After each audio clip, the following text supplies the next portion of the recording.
Okay, shalom. Good evening, ladies and gentlemen. I wanted to dedicate this shiur Leilu Nishmat Moshe ben Reuven, and we wanted to talk about Tehillim. Now, why am I talking about Tehillim? Because next week, next Saturday night, is the night of Shavuot. And Shavuot is the day of the passing of King David. We read Megillat Ruth, and probably one of the most holiest books after the Torah. Anytime any person in the world needs a book to cry out to God from the bottom of the heart, what do they read? Tehillim.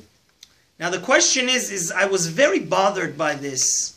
A few people, probably 3-4 people in the last year came to me and they asked me this question. Rabbi, is it a terrible crime to read Tehillim at night or not?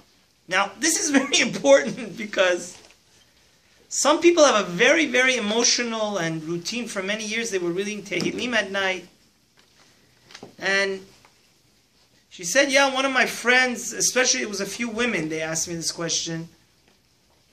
So I saw it to myself to very clearly, it's incumbent on me to clarify this halacha with all the ramifications, because a lot of times people, they don't know the source of the halacha. They hear it and then all of a sudden, one of the most books that does miracles, if you're looking for miracles in your life, every chapter of Tehillim, it has 150 chapters, is good for a specific problem you have in your life, for health, wealth, evil eye. So, maybe God willing, we could devote another class to the meaning of Tehillim. But in this class, we want to very clearly and sharply define, are you allowed to read Tehillim at night or not? And what is the problem? So, really, the encyclopedic work of Rabbi Ovadia Yosef, go to Yabia Omer Chelek Vav, Chelek Orech Chaim Siman Lamed. The 30th responda in the Orach Chaim, the Rabbi Ovadia Yosef deals with this. And he says the source, how do we know that it can maybe, possibly, there could be a reason not to read Tehillim at night? From the Holy Arizal. We know last week on such a night, was the yahrzeit of Rabbi Shimon Bar Yochai. So look at what the Arizal says in Parashat Vayetchanan, in his holy book, Sha'ar HaMisvot. He says, Uvelel Shishi Tikra Kav Pesukim. You know, Thursday nights we have to read 26 Pesukim of the Parasha, because every week we have to twice read the Torah, you know. Every Jew has to be expert in the 5 books of Moses. That's why. It's a very, very big mitzvah every week to twice read the Hebrew and once read the translation of the Parasha. According to the Arizal, you should read 26 of the passages of the Parsha where? When? Thursday night. And he says you're allowed to do that. But he says on other weeks, other days of the week, the Holy Arizal says, Aval b'shar leilei hashavua ein ra'ui likro mikra.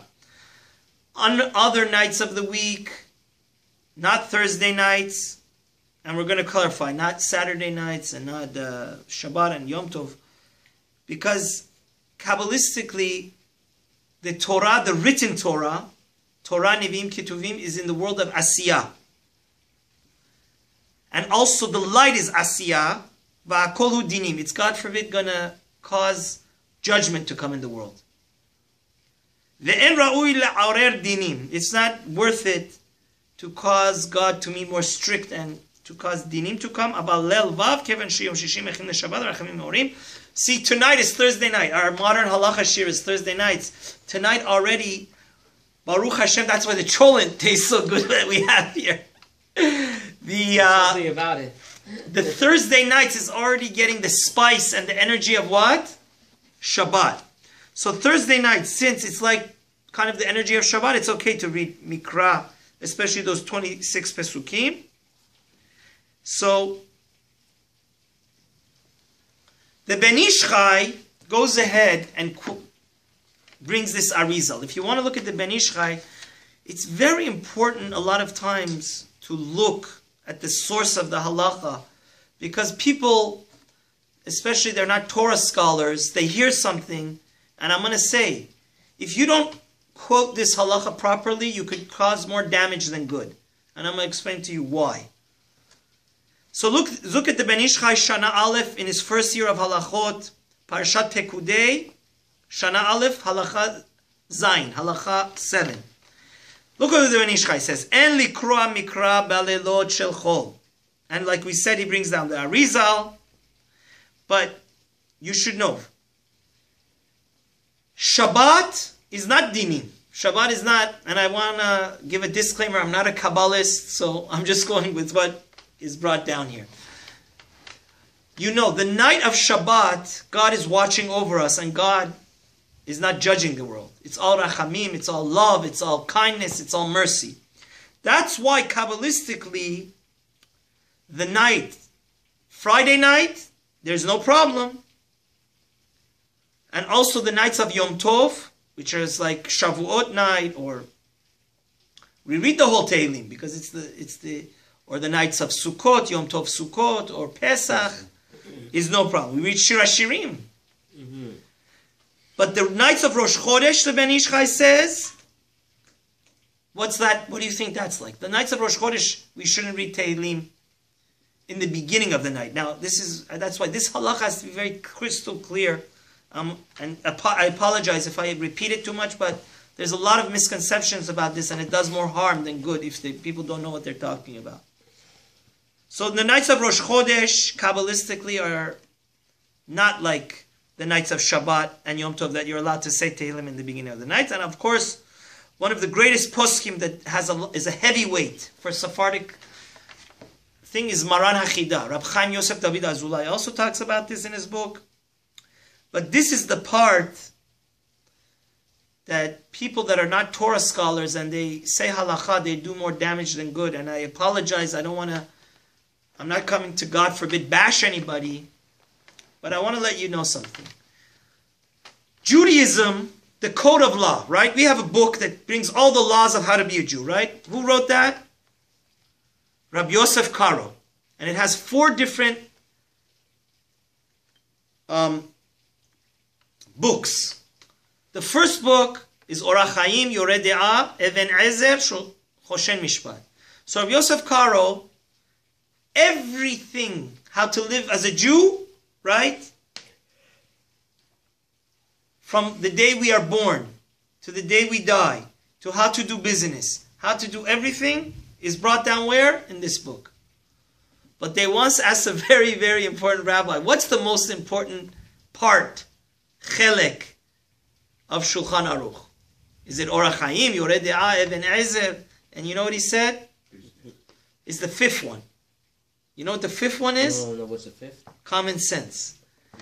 Knowing how to apply them with rationale, with the appropriate amount of rationale and judgment and common sense. Da'at.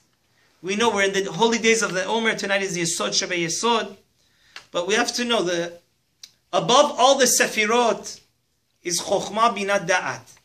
If you don't have the proper amount of education, knowledge, and Binah, how to apply the Torah, and Da'at, and intuition, common sense, and decency, and logic, even if you know everything, you're like a computer, but you don't know how to apply it, you're nothing. It's going to cause more damage than good. And I beg you. See, I must confess, I never learned this Ben Ish Chai, and I also always heard this halacha, that it's don't read Tehillim at night, but listen to the words of the Chida, Maran HaChida. Katav de'am ha'aretz she'eno yodea likrot ela rak Torah shebechtav, shareh likrot balayla. See, those people are doing a terrible crime. They quote this halacha, but don't quote this part of it. The Chida says, let's say somebody's not a Torah scholar. Okay, let's say somebody, like a lot of our Zekenim in Iran. Did they learn Zohar? Did they learn Talmud? No. Their favorite book that they read every day and night is what? Torah. Tehillim and Torah, 5 books of Moses. That's all they have in their house. They don't have any Talmud. They don't understand English. They don't know Zohar. They don't know Mishnah. So somebody that is not a Torah scholar, that doesn't know how to read Mishnah and understand it, of course it's okay for him to say Tehillim at night. See, this is the part it pained me so much. There was a woman, she told me, Rabbi, every night I used to read Tehillim.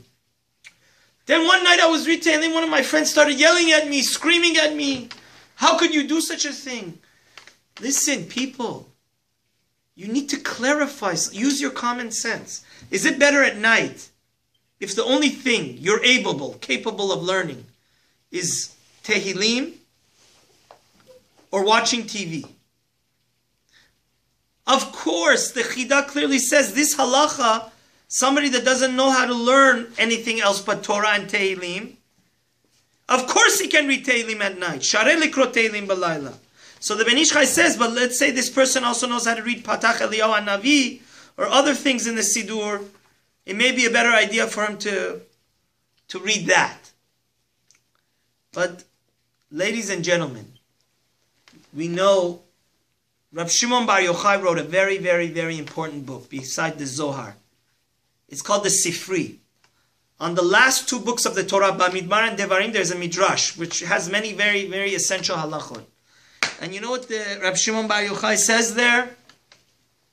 Ladies and gentlemen, what's the most powerful mitzvah that incorporates all other mitzvahs and is really the nuclear and most powerful and influential of all mitzvot?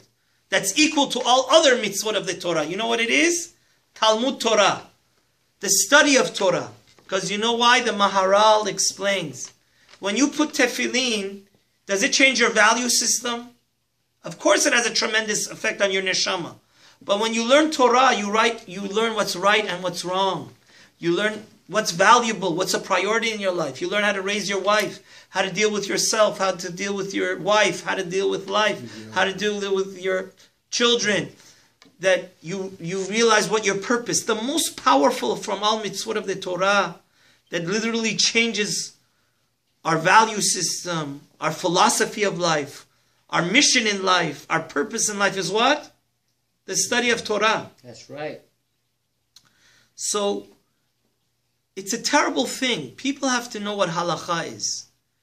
Anybody, so ladies and gentlemen, I want to make something very clear for you. Do not feel guilty if you do not know how to read Talmud, Mishnah, or Gemara, or Zohar, which kabbalistically is much more appropriate to learn at night.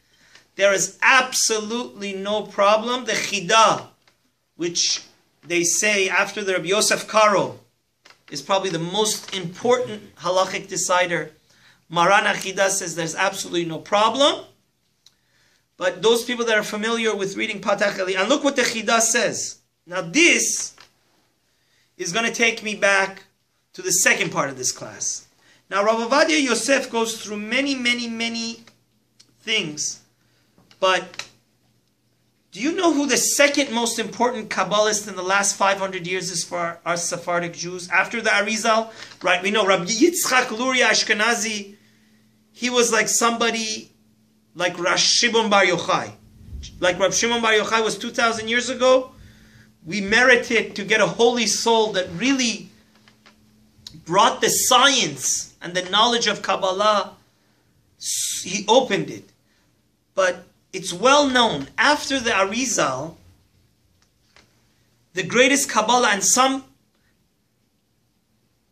of the students of the Rashash, his name is Rav Shalom Shorabi, they say he's a reincarnation of the Arizal. Did you know that? Yeah. After the Arizal, the greatest and most, do you know the Siddur, the Kabbalist, it takes them 2 hours to pray. You know which Siddur they use? Like when you say the name of God, what should you have intention? Or when you say Beracha, you know who's the master? The Rashash. And guess what the Rashash says? Look at the Chidah. Rav Ovadia brings this in Yabia Omer. He says that, I'm quoting the Chidah in Chaim Sha'al, Chelek Bet. Hine harav hazir, we know the Arizal said it's better not to read oral Torah. Va'mekubal mufla, the amazing kabbalist, the Rashash of Shalom Sharabi of blessed memory, was not sure that Tehillim is included in this. You know why? Because look at this, many pious Jews, many holy Jews in the holy city of Jerusalem and the holy city of Hebron and all throughout Israel would read Tehillim after Arvit. Did you know that? After Arvit they would have like 10 minutes, 15 minutes, whatever, a session of reading Tehillim. And he would say, that the Rashash would say that it could be, you know, the oral Torah, the written Torah has many books, right? Bereshit, the 5 books of Moses. Then you have Yehoshua, Joshua, Melachim, Shemuel. Then you have Mishle. You have many. It's like 24 books, the written Torah. You have all the prophets, Isaiah, Yeshaya, Yehezkel, Yeremiah. But see, the problem, and this is why I beg you, people that are Baalei Tshuva, they get zealous. It's like they want to shoot the person that's reading Tehillim at night. I want to let you know, there's many. The Rashash says that in Israel, all throughout Israel, 300 years ago, in the holy synagogues of Israel, people read Tehillim at night. So the Rashash was like, how could this be? They didn't know what the Arizal says. And he says that obviously the Kabbalists don't read, but look what he says again in his other holy book, the Hida. Shalut Yosef Ometz. He says in the holy city of Jerusalem and Hebron, Nohagin shen lo kri mikra b'ela, afal piken minha kodem shebechol laila be'ashmonot korim b'tekes Tehillim. He says that in the early hours of the morning, still at night, a lot of the shuls, they read Tehillim. V'afal piken minha kodem shebechol laila, and then in B'kol Mefla, Harashash omer she'en limud Tehillim bichlal azarot arizah. Look what the Rashash says. The Rashash, Rav Shalom Sharabi, says that you should know that the Arizal says you shouldn't read the written Torah at night is going on all the other books besides Tehillim. Tehillim is what? An exception. And the banishkai takes this into account. Look at this. We're going back to the banishkai. Look what the banishkai says. V'katav hagaon chida sheshama me'adam gadol u'mekubal. The chida, which was a contemporary of the Rashash, says that there is no problem of reading Tehillim at night. So look what the banishkai does. The banishkai is caught between a rock and a hard place. Because on one hand, the Arizal seems to say it is a problem. On one hand, the Rashash, which some people again say he's the actual reincarnation of the soul of the Arizal. That's why he's such a holy expert on Kabbalah and all the Sidur, if you want to have the Kavanot. So the banishkai says another thing. He says, therefore, after midnight, there is no problem to read Tehillim. And then there's a second way that it's not a problem. And this is what really frustrated me and made me cause to give this kid. If you read Tehillim in Farsi or English or Spanish, whatever language, it's also not a problem. The banishkai says this. See, this woman, she would tell me, Rabbi, every night for half an hour I used to read Tehillim. Somebody jumped on me and I stopped doing it. Well, listen. Get your facts straight, people. The Halacha says if you... And I asked her, I said, which language were you reading Tehillim in? Well, Rabbi, I was reading it in Farsi. I don't know how to even read Hebrew so well. Hello? That's why it's a very big mitzvah. Not only rabbis should be teaching Torah, don't get me wrong. But when people don't have their facts straight, they cause a lot of damage. Because Rab Shimon Bar Yochai, this is what I wanted to say. I apologize, I forgot to say it before. Just like the study of Torah is the biggest mitzvah, you know what the most biggest sin is? To waste time. So, if somebody is not capable of learning other things, of course you should read Tehillim at night. And of course it's not a problem if you're reading the Tehillim in another language and not in Hebrew. The banishkai says this very clearly. Kabbalistically, that energy that says it causes God to come on judgment doesn't come on the Mikra. And for sure, if you read Tehillim with the Rashi, and you read it with the commentaries to understand what Tehillim means, also it's not a problem. So just to review, Thursday nights, the Arizal already says it's not a problem to read Tehillim at night, even from the beginning of night, because you're allowed to read Mikra. Friday nights is not a problem. Saturday nights also by default is not a problem, because after Shabbat we read so much Tehillim, right? It's the night of King David. And then also, after midnight, the banishkai clearly says it's not a problem to read. And please do not get mad at anybody that's reading Tehillim at night, because the greatest kabbalist, the Rosh, says that Tehillim is not even a problem. Now we want to go Lefi Rav Ovadia and the banishkai, so we say after midnight for sure it's okay. But there's another important thing, and that is that before you jump on somebody to say Tehillim, ask him which language is he reading it. If he's reading it in English or Farsi, of course it's not a problem.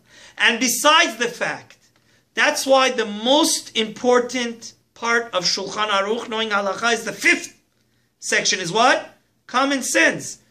Before you tell this young lady that loves to read Tehillim and it's her emotional connection to God, or somebody that's been reading Tehillim for 50 years, you jump on them. Oh, it's so bad to say Tehillim. But is this person even capable of learning anything else? Is he Am Haaretz or is he Talmid Chacham? If somebody is not proficient in the Talmud, doesn't know how to learn Mishnah, if he doesn't read Tehillim, what else do you want him to do? Of course, it's the greatest thing. He's learning Talmud Torah, he's reading Tehillim. It's absolutely no problem. So, it was very, very, very important for me to clarify this. Now, I want to go back to something else. And that is that, how do we know that Tehillim at night is not a problem?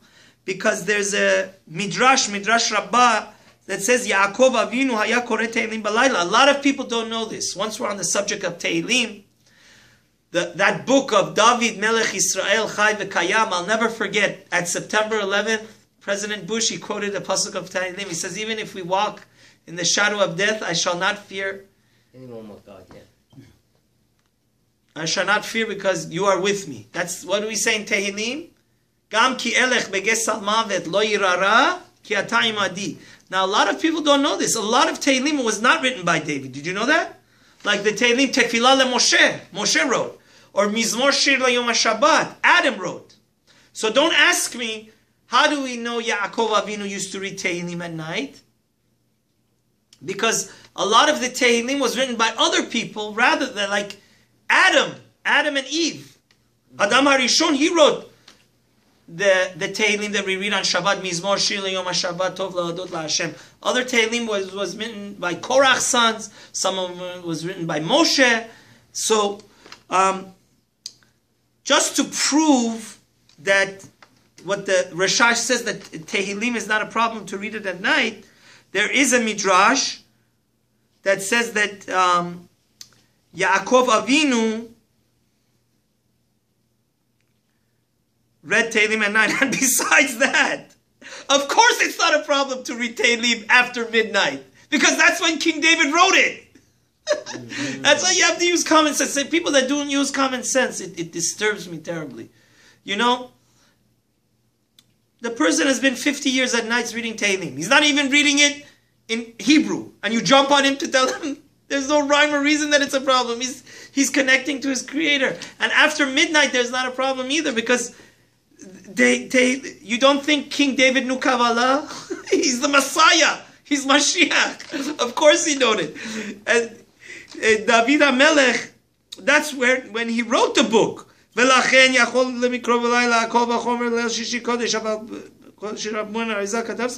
Chida says that, of course, after midnight and the nights of Shabbat and Thursday nights, it's not a problem. But I just want to go and bring another great Sephardic posek.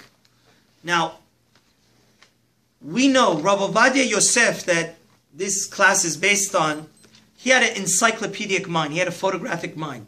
But before Rav Ovadia Yosef, there was also another very great rabbi. He's actually buried in Hebron. You know what his name is? Rabbi Yecheskel Ma'adani. Rabbi Yecheskel Ma'adani, he wrote another book. He also had an encyclopedic brain. He wrote the book Tehillim. Like almost any topic in the Talmud, he writes it. Then he brings every like an encyclopedia. All the now, some people, they want to debate whether we should follow the Arizal altogether or not. Because the Arizal is saying, Kabbalistically, it's not good to read the oral Torah. And there's a midrash in Pirkei de Rabbi Lazar that support that. You know, one of the reasons they say that it's not good to read Tehillim at night is because, you know, we're coming to the most glorious day of history in a week, right? It's Shavuot. So Moses was up there for 40 days and 40 nights, right? Right. So when you're in heaven, how are you supposed to know it's day and night? So it says that Veda Kol otam 40 yamim shamad Moshe bahar hayakol mikra balayla v'shoneh balayla. See, the first, to support first of all the Arizal, the Midrash in Pirkei de Rabbi Lazar, chapter Mem Vav 46 says that 40, okay, so can you imagine this? Moses goes up to get the Torah, so he's literally like a computer, absorbing all the information, right? For 40 days and 40 nights, he didn't eat or sleep. He became like an angel. But do you know what his learning regimen was? What was it? During the day, God would teach him all the written Torah. During night, it says Shoneh. Shoneh was, he would read the details in the oral Torah, like the Zohar and the Talmud. So, this is to support what the Arizal is saying. But as a critique about whether this halacha applies to people that don't go Kabbalah, there's an interesting Gemara.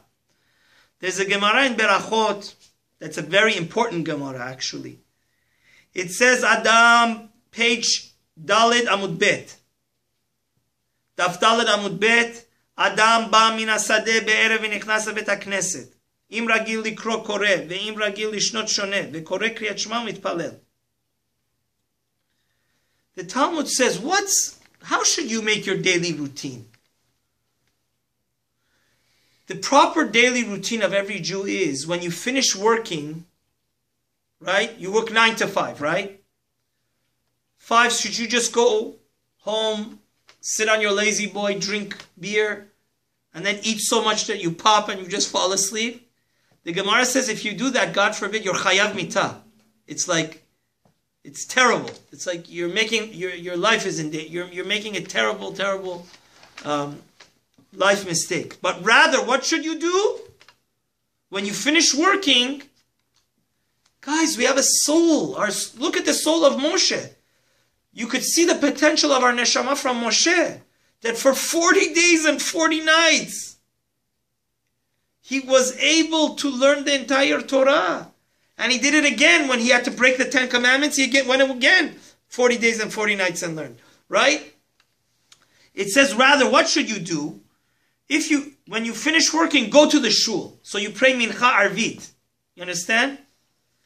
Im ragil likro koreh. If you know how to read the oral Torah, read the written Torah.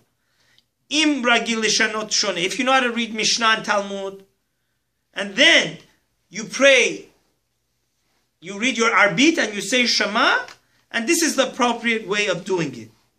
So, the Stei Chemet brings from this Gemara, he says, look, when you come at night, it says that you're allowed to read what? Mikre. And there's also another Gemara. See, when you come from work, let's say you don't know how to read Mishnah. So what does the Gemara say you do? You read written Torah. So from here, it seems that the Talmud is arguing on Kabbalah, right? Because it's at night, you came from work, right? For 4 months in the year, November, December, January, February, by 5 it's already night. And it says you come to shul and what do you read? Mikre. But according to the Arizal, right, this Gemara seems to be problematic because the Arizal, how are you allowed to read Mikre?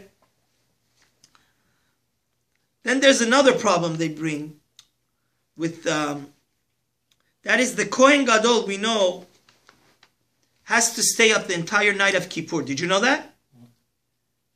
I don't know. You really have to be a superhuman being.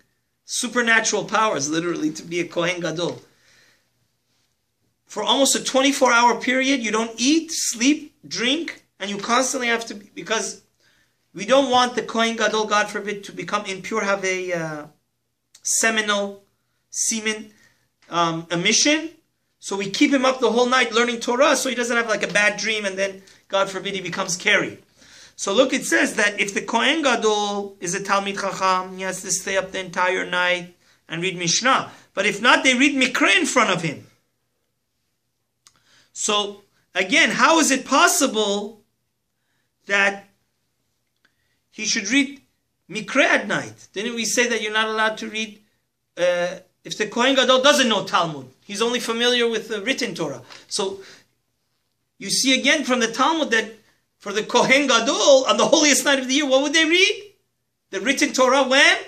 At night. So because of these many reasons, just for your information, the Stei Chemet says that this is one of those classic scenarios where sometimes the Kabbalah says one thing, the Talmud says another thing.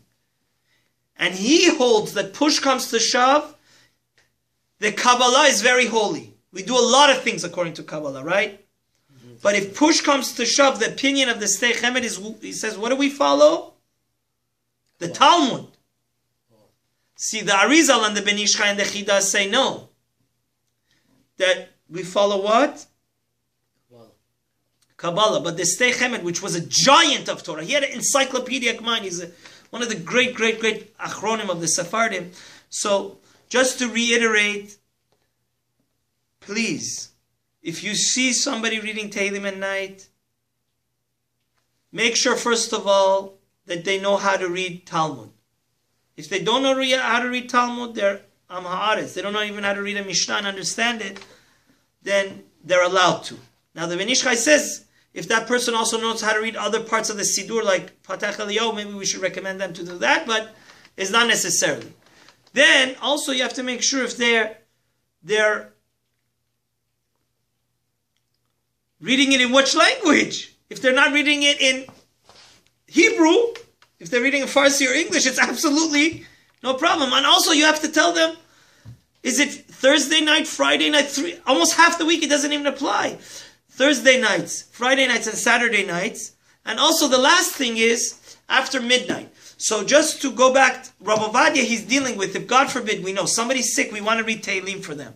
So Rabbi Ovadia over here comes to a conclusion that for a sick person,